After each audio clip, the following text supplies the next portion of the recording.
కూడా ఉండదు. మా మీద పడి ఏడుస్తాడు పొద్దుగాలు లేస్తే. నువ్వు ముఖ్యమంత్రివి, రాష్ట్ర ప్రభుత్వం నడుపుతున్నావు, ఏం చేసినావో ప్రజలకు చెప్పు, మంచి ఏం చేసినావో చెప్పు అంటే ఎంతసేపు బీఆర్ఎస్ మీదనో కేటీఆర్ గారి మీదనో కేసీఆర్ గారి మీదనో మా మీద పడి ఏడవడం తప్ప పేద ప్రజల కన్నీళ్లు దుడిచే ప్రణాళిక ఒక్కటన్నా ఉందా? ఆనాడు వరదలు వస్తే కామారెడ్డి పోయి చూసి వచ్చినావు, 2 నెలల తట్టడి మట్టి తీసిందాడా? ₹1 సాయం చేసిండ్రా పంట నష్టమైన వాళ్ళకు? మాటలు తప్ప నీ ఏమైనా చేష్టలు ఉన్నాయా? ఏనాడన్నా మాట మీద నిలబడ్డావా? అంటే పార్టీలు అందరినీ దొక్కుకుంటా మీ పైకి వచ్చినా నువ్వే చెప్తావు, నేను చెప్పలే. ఆయన పాట ఉంటుంది, ఆయన మాటలు కూడా ఉంటాయి. తొక్కుకుంటా పైకి వచ్చిన నీ స్టైల్ ఏంది? మందిని దొక్కడం, మాట తప్పడం. ఇది రేవంత్ రెడ్డి నైజం. రేవంత్ రెడ్డి కరెక్ట్గా ఏదన్నా ఒక టైటిల్ ఇవ్వాలంటే మందిని దొక్కుడు, మాట తప్పుడు రేవంత్ నైజం. ఇంతకు మించింది ఏమైనా ఉన్నదా? దాన్ని ఎందుకు మాకు ఆపాదించే ప్రయత్నం చేస్తాడు చిల్లర మాటలతోని? పాపం ఫీజు రియంబర్స్మెంట్ గురించి 2 ఏళ్ళకెళ్ళి కాలేజీ వాళ్ళు బతిలాడుతున్నారు. నిన్ను దండం పెట్టిండ్రు, దరఖాస్తు పెట్టిండ్రు, నీ ఇంటి చుట్టూ తిరిగిండ్రు, నీ మంత్రులను బతిలాడిండ్రు, నీ అధికారులను బతిలాడిండ్రు. పాపం వాళ్ళు కాలేజీలు నడిపే పరిస్థితిలో లేరు. లెక్చరర్ల జీతాలు ఇవ్వలేకపోతున్నారు. కరెంటు బిల్లులు, మున్సిపల్ ట్యాక్స్ కట్టలేని పరిస్థితి వచ్చింది. చివరికి సమ్మెకు పోతామంటే వాళ్ళ మీద గుండాగిరి, వాళ్ళను బెదిరింపులకు గురి చేస్తూ ఉంటాడు. ప్రశ్నించే వారి మీద పగబట్టడం. నీ ఫెయిల్యూర్స్ను ఒకవేళ ప్రతిపక్షం అడిగితే ప్రతిపక్షం మీద రుద్దే ప్రయత్నం చేస్తాడు. బీఆర్ఎస్ బకాయిలు పెట్టింది అంటాడు. నేను ఇంకో మాట అన్నట్టున్నాడు, 10,000 కోట్ల బకాయిలు ఉన్నాయని అబద్ధాలు చెప్తుండ్రు. కేవలం 3,600 కోట్లు ఉన్నాయని నిన్న ప్రెస్ మీట్లో రేవంత్ రెడ్డి గారు చెప్పారు. నేను ఛాలెంజ్ చేస్తున్నా, రేవంత్ రెడ్డి మాట్లాడదామా దాని మీద? బహిరంగ చర్చకు సిద్ధమా? దాదాపు 8,000 కోట్లకు పైగా ఉన్నాయి. అయినా బీఆర్ఎస్ ప్రభుత్వము కరోనా వచ్చినా కష్టం వచ్చినా 20,508 కోట్ల రూపాయల fee reimbursement చెల్లించింది. 20,508 crores we have paid for fees reimbursement. అరే నువ్వు ₹2 ఇవ్వపోతీవి, నువ్వు 2 ఏళ్లలో ₹2 ఇవ్వలే. నువ్వు కరోనా వచ్చినా, ఏ తిప్పలు వచ్చినా, పెద్ద నోట్ల రద్దు జరిగినా, ఆర్థిక మాంద్యం ఉన్నా ఏ రోజు కూడా ఫీజు రియంబర్స్మెంట్ బీఆర్ఎస్ ప్రభుత్వం ఆపలేదు.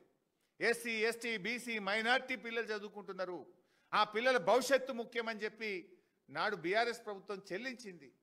నీకేమైంది?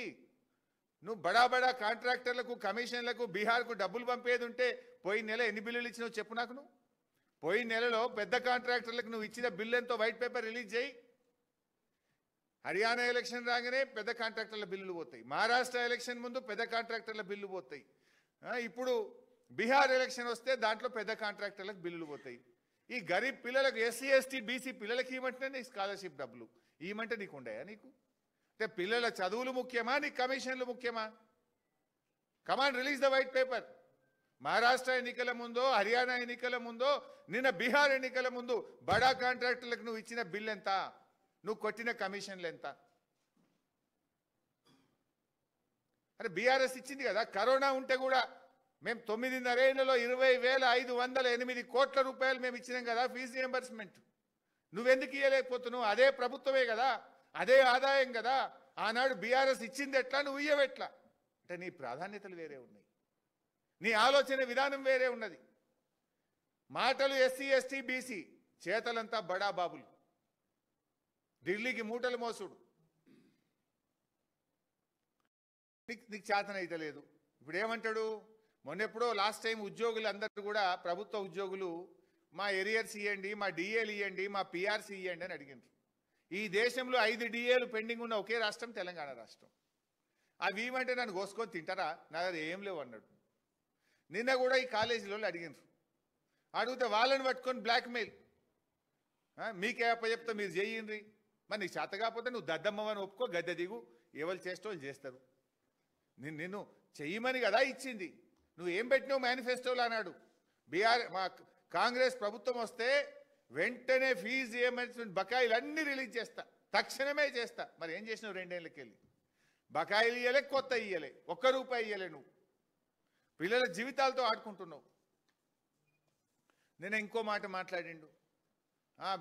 బీఆర్ఎస్ బీజేపీదేదో బంధం కేటీఆర్ గారు కిషన్ రెడ్డి గారు అని మాట్లాడి ఇది ఎట్లుందంటే వెనకటికటి ఎవడో దొంగతనం చేసినోడు దొంగే దొంగ దొంగ దొంగ అని గట్టిగా అరిచిండట గట్లున్నది రేవంత్ రెడ్డి తీరు నీది కదా కిషన్ రెడ్డి గారిది రేవంత్ రెడ్డిది ఫెవికాల్ బంధం 5 ఏళ్ల కింద నీ మీద ఈడీ కేసు నమోదు చేస్తే ఇవాళకి నిన్ను ఎందుకు అరెస్ట్ చేయలేదు ప్రధానమంత్రి గారు వచ్చి ఆర్ఆ ట్యాక్స్ వసూలు చేస్తున్నారు కప్పం కడుతున్నారు ఢిల్లీ కంటే ఈ రోజు వరకు ఎందుకు మీ మీద విచారణ జరుగుతలేదు నిన్నగాక మొన్న ఇదే నెలలో బీహార్కు డబ్బులు పంపుతున్నారని ఢిల్లీలో బట్టి విక్రమార్క గారి ఇంట్లో ఐటీ రైట్స్ అయినాయి ఇది ఎందుకో బయటకు రాదు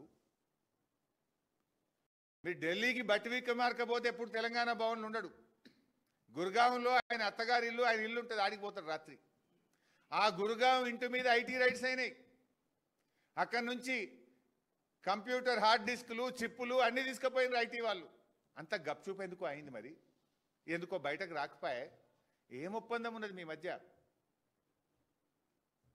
పొంగులేటి గారి ఇంటి మీద ఈడీ రైట్స్ అయినాయి 3 రోజులు సెర్చ్ చేసిండ్రు లోపలికి డబ్బులు లెక్క పెట్టే మిషన్లు పోయినాయి టీవీలలో అందరు చూపించిండ్రు మరి ఏమైంది అంత గప్చూపు అయిపోయింది బయటకు ఎందుకో రాదు ముచ్చట ఏం దొరికింది ఎంత దొరికింది ఏం సీజ్ చేసిండ్రు ఈడీ ఎందుకో అందరిది స్టేట్మెంట్ ఇస్తుంది కానీ పొంగులేటి గారి ఇంటి మీద ఎందుకో స్టేట్మెంట్ ఇయ్యది